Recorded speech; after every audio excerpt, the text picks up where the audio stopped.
দুই একটা সিটের জন্য এই 53 বছর ইসলামকে জবাই করছে। সামনে যেন না পারে, আমাদেরকে সজাগ থাকতে হবে, অন্যায় প্রতিবাদে আওয়াজ তুলতে হবে। ওরা বাংলার জমিনের মধ্যে আল্লাহর রহমতে মাথা উঁচু করে দাঁড়াতে পারবে না ইনশাআল্লাহ, এই আশাবাদ ব্যক্ত করছি। তাইলেই যারা নাকি জুলাই এবং আগস্টে শাহাদত বরণ করেছেন, মায়ের কোল হারা হয়েছে, সেই রুহের শান্তি পাবে। আর যদি আজকে আমরা এক কথায় নিশ্চুপ থাকি, আজকে যদি আবার সেই চাঁদাবাজ, সেই টেন্ডারবাজ, সেই মিথ্যা কেসের মাধ্যমে হাজার হাজার লক্ষ লক্ষ ফ্যামিলি যেগুলো একেবারে নিষ্পেষিত শেষ করে ফেলছে, এবং যারা নাকি আমাদের দেশে টাকা পাচার করে বিদেশে অট্টালিকা তৈরি করে এই দেশকে একবার দুইবার নয় 5 বার তাম দুনিয়ার মধ্যে চোরের দিক থেকে ফার্স্ট বানায়, তারা যদি বিভিন্ন পদ্ধতিতে আবার ক্ষমতায় যায়, আর সেখানে যদি আপনার আমার কোনো চেষ্টা, আপনার আমার তদবির যদি না থাকে, তাইলে কিয়ামতের ময়দানে এবং বিবেকের কাছে এবং ইতিহাস আপনাদেরকে ধিক্কার দিবে, আপনাদেরকে ঘৃণা করবে। আল্লাহ ঘোষণা করলেন, ওমা আরসালনাকা ইল্লা রাহমাতাল লিল আলামিন, আমি আমার রসুলকে দুনিয়াতে পাঠিয়েছি সমস্ত মাখলুকাতের শান্তির দুধ হিসাবে। সবাই বলি আলহামদুলিল্লাহ। তার বাস্তবতা হলো এই যে আল্লাহ রসুল সাল্লাল্লাহু আলাইহি ওয়াসাল্লাম যে শান্তির দুধ ছিল, সেটা শুধু আমরা মুসলমান বলি তাই না। অক্সফোর্ড বিশ্ববিদ্যালয় যেটা প্রতিষ্ঠা করেছে বিজাতিরা, তাম দুনিয়ার মধ্যে উল্লেখযোগ্য শিক্ষা প্রতিষ্ঠানের মধ্যে উল্লেখযোগ্য শিক্ষা প্রতিষ্ঠানের নাম হলো অক্সফোর্ড বিশ্ববিদ্যালয়। সেখানে মূল ফটকের মধ্যে এখনো পরিষ্কারভাবে লেখা আছে, সর্বযুগের সর্বশ্রেষ্ঠ আইন প্রণেতা, তার নাম হলো মুহাম্মদুর রাসূলুল্লাহ সাল্লাল্লাহু আলাইহি ওয়াসাল্লাম। তিনি যে রাহমাতাল লিল আলামিন, শান্তির দূত, তার বাস্তবতা হিসাবে অক্সফোর্ড বিশ্ববিদ্যালয় যারা প্রতিষ্ঠা করেছে, তারা 100 মনীষীর নাম একটা বইয়ের ভিতরে তারা বই আকারে লিপিবদ্ধ করেছে। এই 100 মনীষীর নামের মধ্যে তারা বিজাতি হওয়া সত্ত্বেও 1 নম্বরের নামটা সেখানে তারা নিয়ে আসতে বাধ্য হয়েছে, তার নাম হলো মুহাম্মদুর রাসূলুল্লাহ সাল্লাল্লাহু আলাইহি ওয়াসাল্লাম। আমি যখন মদিনা শরীফ গেছিলাম, তখন আমাদের ইঞ্জিনিয়ার আব্দুল হাই সাহেব, সে আমাকে বলছিল, হুজুর আমার বাসায় একটু বেড়াতে যাবেন। মদিনা শরীফ সে থাকে। যাওয়ার পরে ওই বইটা আমার সামনে নিয়ে এসে বলে, হুজুর বইয়ের নামটাকে? আমি বললাম দা 100। উঠাইয়া বলতেছে, হুজুর নাম, এই বইয়ের প্রথম নামটা কি একটু পড়েন তো। আমি প্রথম নামটা পড়ে দেখি যে প্রথম নামটাই লেখা মুহাম্মদুর রাসূলুল্লাহ সাল্লাল্লাহু আলাইহি ওয়াসাল্লাম। এই প্রথম নামটা কি আমরা মুসলমানরা নিয়ে আসছি না বিজাতিরা? বিজাতিরা। এই বইটা কি আমরা সংরক্ষণ করছি নামগুলো, না তারা করছে? তারা করছে। তাদের লোকেরা বলছিল যে সে মনীষী হিসেবে ঠিক আছে, তার নামগুলো একটু নিচের দিকে নিয়ে আসলে হয় না? তখন যারা এটা লিপিবদ্ধ করছিল তারা বলছিল, জাহাজ, সেটা তো ভালো কথা, তাহলে এর সামনে কোন নামটাকে নিয়ে আসা যায়, সেরকম একটা নামের প্রস্তাব দাও।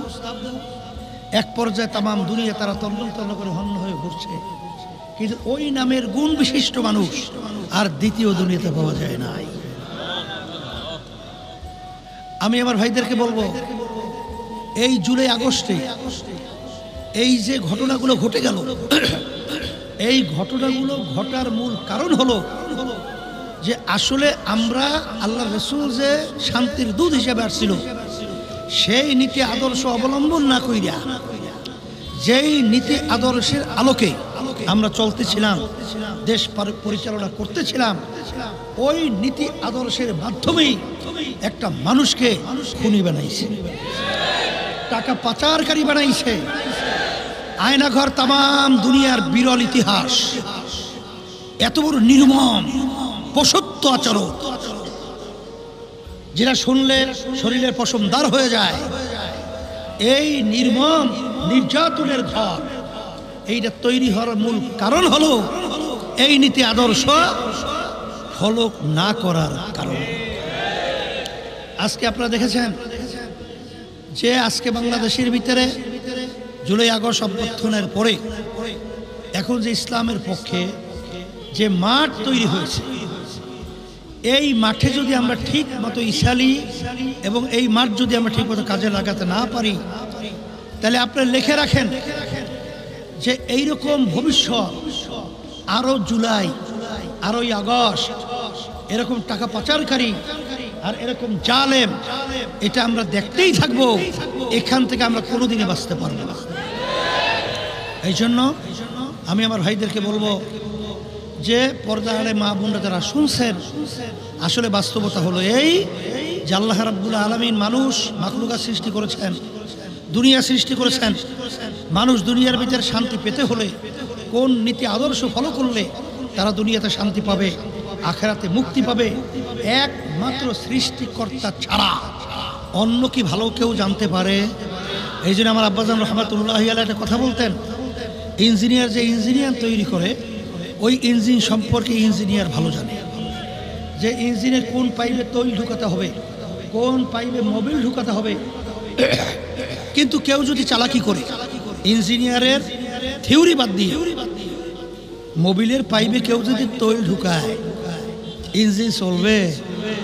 ইঞ্জিন ধ্বংস হবে। মানুষ কে তৈরি করছেন? এই দুনিয়া কে সৃষ্টি করছেন?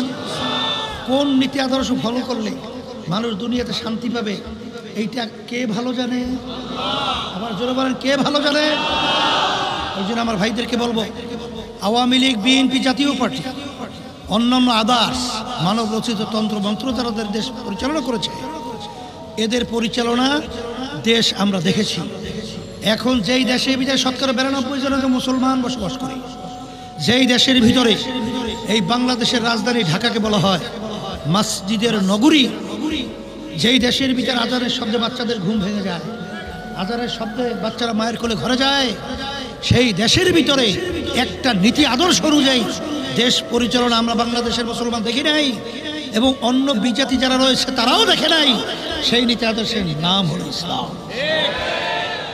এখন আমরা একটু পরীক্ষামূলক ইসলামী নীতি আদর্শটা দেখতে পারি না?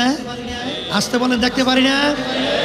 5ই আগস্টের পরে আপনারা দেখেছেন যখন এই দেশের মধ্যে যখন প্রশাসন সহ সর্বত্র তাদের কার্যক্রম স্থবির হয়ে গেছিল, তখন আমরা পরিষ্কারভাবে দেখেছি ইসলামী আন্দোলন বাংলাদেশ এবং তাদের সহযোগী সংগঠনগুলো তখন কিন্তু সংখ্যালঘু অর্থাৎ বিজাতিদের জান মাল ইজ্জত এবং তাদের উপাসনালয়গুলো আমরা পাহারার মাধ্যমে হেফাজত সংরক্ষণের দায়িত্ব পালন করেছি। আপনারা তখন দেখেছেন যে বাংলাদেশের ভিতরে যখন প্রশাসন রাস্তার ভিতরে ট্রাফিক সিগন্যাল যখন তারা দায়িত্ব পালন করতে কি এক পর্যায়ে ছেড়ে দিয়েছিল, তখন আমরা সারা দেশের মধ্যে মানুষের কষ্ট লাঘবের জন্যে আমরা সারা দেশে ট্রাফিকের সিগন্যালের দায়িত্ব পালন করেছি, যার বাস্তবতা ইসলামী নীতি আদর্শ। আপনারা 28শে জুন দেখেছেন আমরা যখন সোহরাওয়ার্দী উদ্যানে আমরা যখন মহাসমাবেশ করেছি, তখন হিন্দুদের মহাজোটের এই কেনা না মহাসচিব, তারপর বৌদ্ধ খ্রিস্টানদের আমাদের স্টেজে কি তাদের আসার কথা, কিন্তু তারা বাংলাদেশে বসবাস করে, তারা আমাদের সম্পর্কে জানে না। তারা কিন্তু পরিষ্কারভাবে বলেছেন। আজকেও আমি যখন সংসদে গেছিলাম তখন মনে হয় বৌদ্ধদেরই একজন নেতা আমাকে ধৈরেই বলে, হুজুর আপনাকে বহুদিন তালাশ করতেছিলাম, আপনার সঙ্গে একটু দেখা করব। এমন ভাবে সে আমাকে আবেগে জড়ায় ধরছে। তখন আমি দেখলাম, আমি গেছিলাম মনে পড়ে জামালপুরে আমি মসজিদে উঠতেছি, তখন এক হিন্দু দাদু দৌড়ে এসে আমাকে জড়াইয়ে ধরছে। আমি তো চিনি না, জড়াইয়ে ধরার পরে বলতেছে, হুজুর ভালোভাবে চিন্তা ভাবনা করে দেখছি, আসলে আপনাদের এই নীতি আদর্শের মানুষরা আসলে মানুষ শান্তিতে বসবাস করার পরিবেশ ছিল না, নাই। তা সেই হিসাবে আমি আমার ভাইদেরকে বলবো যে আপনারা আমার শুধু কথা শোনা, কথা বলা এইটাই শুধু দায়িত্ব না। আপনার আমার দায়িত্ব হলো এই যে বর্তমানে যে ক্ষেত্র তৈরি হয়েছে, এই ক্ষেত্রে আমরা কাজে লাগিয়ে এই ফসল আমাদের ঘরে তুলতে হবে। তাইলেই যারা নাকি জুলাই এবং আগস্টে শাহাদত বরণ করেছেন, মায়ের কোল হারা হয়েছে, সেই রুহের শান্তি পাবে। আর যদি আজকে আমরা এক কথায় নিশ্চুপ থাকি, আজকে যদি আবার সেই চাঁদাবাজ, সেই টেন্ডারবাজ, সেই মিথ্যা কেসের মাধ্যমে হাজার হাজার লক্ষ লক্ষ ফ্যামিলি যেগুলো একেবারে নিষ্পেষিত শেষ করে ফেলছে, এবং যারা নাকি আমাদের দেশে টাকা পাচার করে বিদেশে অট্টালিকা তৈরি করে এই দেশকে একবার দুইবার নয় 5 বার তাম দুনিয়ার মধ্যে চোরের দিক থেকে ফার্স্ট বানায়, তারা যদি বিভিন্ন পদ্ধতিতে আবার ক্ষমতায় যায়, আর সেখানে যদি আপনার আমার কোনো চেষ্টা, আপনার আমার তদবির যদি না থাকে, তাইলে কিয়ামতের ময়দানে এবং বিবেকের কাছে এবং ইতিহাস আপনাদেরকে ধিক্কার দিবে, আপনাদেরকে ঘৃণা করবে। সেই লক্ষ্য নিয়েই আমাদের দায়িত্ব মান রাআ মিনকুম মুনকারান ফালিয়ুগাইয়িরু বিয়াদিহি ফাইন লাম ইয়াস্তাতি' বিলিসানিহি ফাইন লাম ইয়াস্তাতি' বিকলবিহি ওয়া যালিকা যাফুল ঈমান। আমাদের দায়িত্ব, কর্তব্য হলো, ঈমান বলা হয় অন্যায় প্রতিবাদে শক্তিতে হাত দিয়ে ফিরাও, ওই পরিমাণ শক্তির মুখ দিয়ে বইলে ফিরাও, ওই পরিমাণ শক্তিটা থাকে মনে মনে পরিকল্পনা করতে থাকো কীভাবে অন্যায়কে ফিরানো যায়। এই শেষের অবস্থানকে আল্লাহ রাসূল সাল্লাল্লাহু আলাইহি ওয়াসাল্লাম বলছেন ঈমানের দুর্বল অবস্থা। সেই হিসাবে ঈমানি দায়িত্ব পালন করার জন্যে অন্যায়ের প্রতিবাদে ন্যায়ের পক্ষে আমরা যেন সব সময় দায়িত্ব পালন করতে পারি। আল্লাহ আমাকে আমাদের সকলকে তৌফিক দান করুক।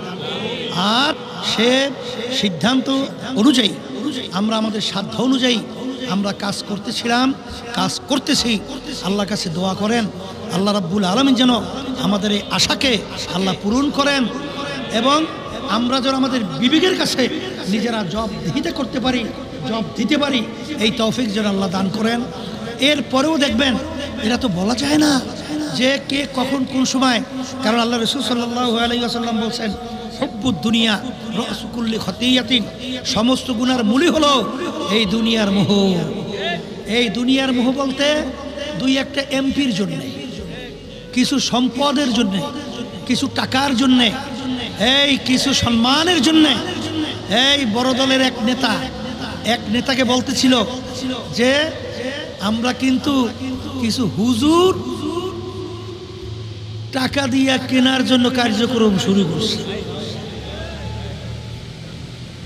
অথেন্টিক সংবাদ শুনাইলাম, যাচাই বাছার পরে আপনাদেরকে শুনাইলাম যে আমরা কিন্তু কিছু হুজুর কেনার জন্য কিন্তু কার্যক্রম শুরু করেছি। আল্লাহ যেন আমাদেরকে হুজুরের লেভেল লাগাইয়া আমরা যেন এই দুনিয়ার মুহে পইরা আমরা যেন ওই খসরাত দুনিয়া ওয়াল আখিরা। আর আল্লাহ রাসূল সাল্লাল্লাহু আলাইহি ওয়াসাল্লাম বলছেন আল ইলম খায়রুল খিয়ারে খিয়ারুল উলামা শাররুল শিরারে শিরারুল উলামা। আমরা যেন, আল্লাহ মাফ করুক, আমরা যেন সবচেয়ে খারাপ, আল্লাহ রাসূল সাল্লাল্লাহু আলাইহি ওয়াসাল্লাম বলছেন আলেম হইয়া যারা এই দুনিয়ার মোহে তাদের চিন্তা ভাবনা কোরআন এবং হাদিসের বাইরে তারা যদি চলে, তাহলে সেটা হলো সবচেয়ে নিকৃষ্ট। আল্লাহ যেন আমাদের এই নিকৃষ্ট এই গ্লানি থেকে আল্লাহ আমাকে আমাদের সকলকে হেফাজতে রাখেন। আর সজাগ থাকতে হবে দুষ্ট লোকের মিষ্টি কথা, দুষ্ট লোকের মিষ্টি কথা।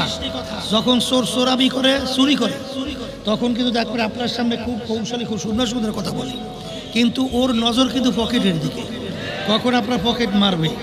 অনেকে কিন্তু আমরা লেবাস লাগাইয়া ইসলামের শক্তি যেন উত্থান না হতে পারে, দুই একটা সিটের জন্য এই 53 বছর ইসলামকে জবাই করছে, সামনে যেন না পারে। আমাদেরকে সজাগ থাকতে হবে, অন্যায় প্রতিবাদে আওয়াজ তুলতে হবে। ওরা বাংলার জমিনের মধ্যে আল্লাহর রহমতে মাথা উঁচু করে দাঁড়াতে পারবে না ইনশাআল্লাহ।